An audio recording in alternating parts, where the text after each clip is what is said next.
Sabar itu nggak ada batasnya, kalau ada batasnya berarti nggak sabar.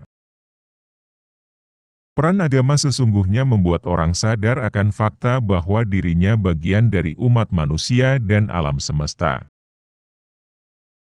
Memuliakan manusia berarti memuliakan penciptanya. Merendahkan manusia berarti merendahkan dan menistakan penciptanya.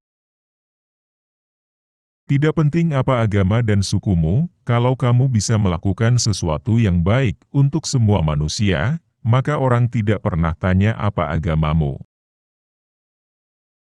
Dalam hidup nyata dan dalam perjuangan yang tak mudah, kita bukan tokoh dongeng dan mitos yang gagah berani dan penuh sifat kepahlawanan. Bukalah hatimu dan bertindaklah dengan jujur.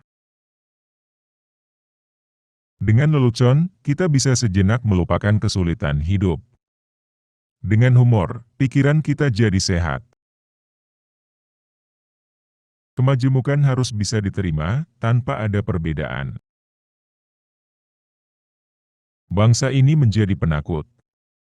Karena tidak berani dan tidak mau bertindak menghukum yang bersalah. Orang yang masih terganggu dengan hinaan dan pujian manusia, dia masih hamba yang amatiran. Allah itu maha besar. Ia tidak memerlukan pembuktian akan kebesarannya.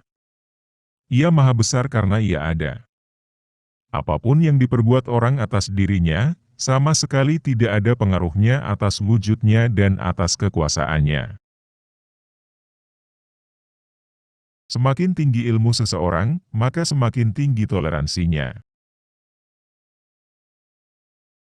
Agama mengajarkan pesan-pesan damai dan ekstremis memutarbalikannya. Kita butuh Islam ramah, bukan Islam marah.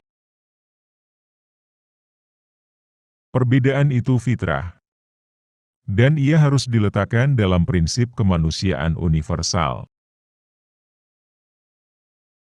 Islam itu datang bukan untuk mengubah budaya leluhur kita jadi budaya Arab.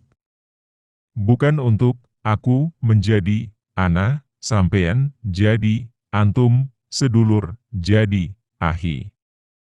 Kita pertahankan milik kita.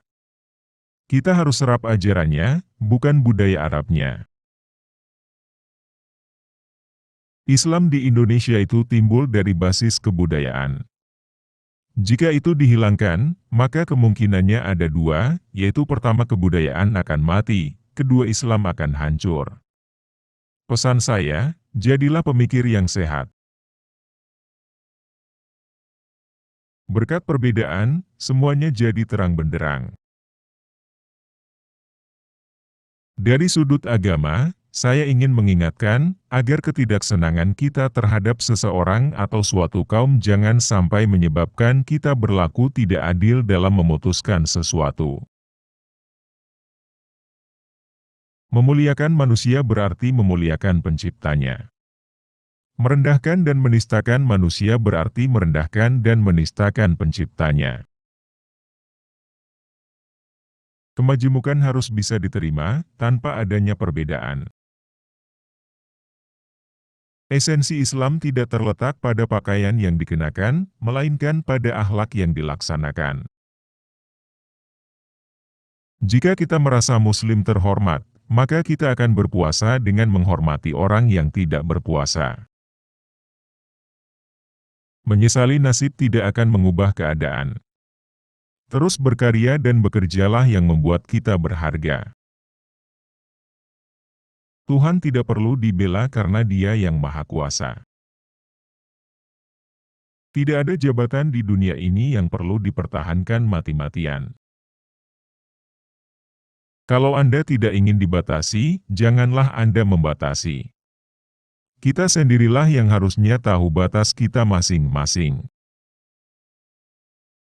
Memaafkan tidak akan mengubah masa lalu, tetapi memberi ruang besar untuk masa depan. Sebenar apapun tingkahmu, sebaik apapun perilaku hidupmu, kebencian dari manusia itu pasti ada. Jadi jangan terlalu diambil pusing. Terus saja jalan.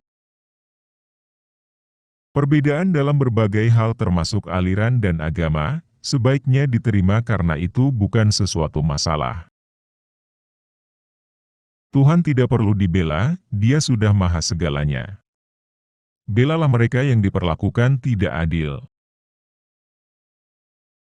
Saya sudah pernah bilang, mereka itu masih seperti anak TK.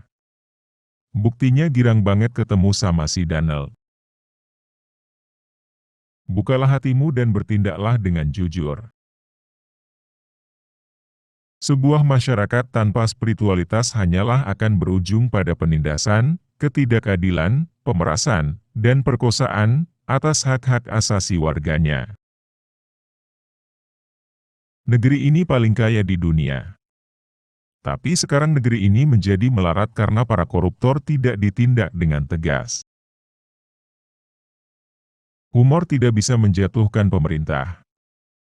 Tetapi humor bisa membantu membusukkan suatu rezim.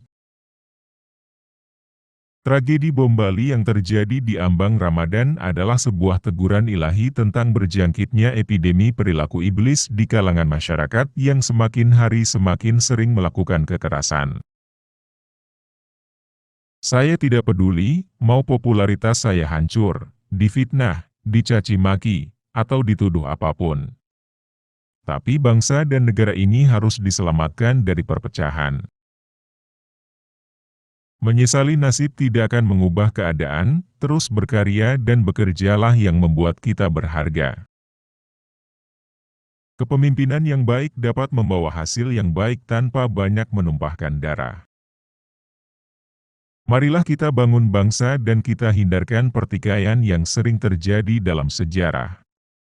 Inilah esensi tugas kesejarahan kita, yang tidak boleh kita lupakan sama sekali. Hanya ada 3 polisi jujur di Indonesia. Patung polisi, polisi tidur, dan Hugeng. Terima kasih sudah menonton video ini. Semoga bermanfaat.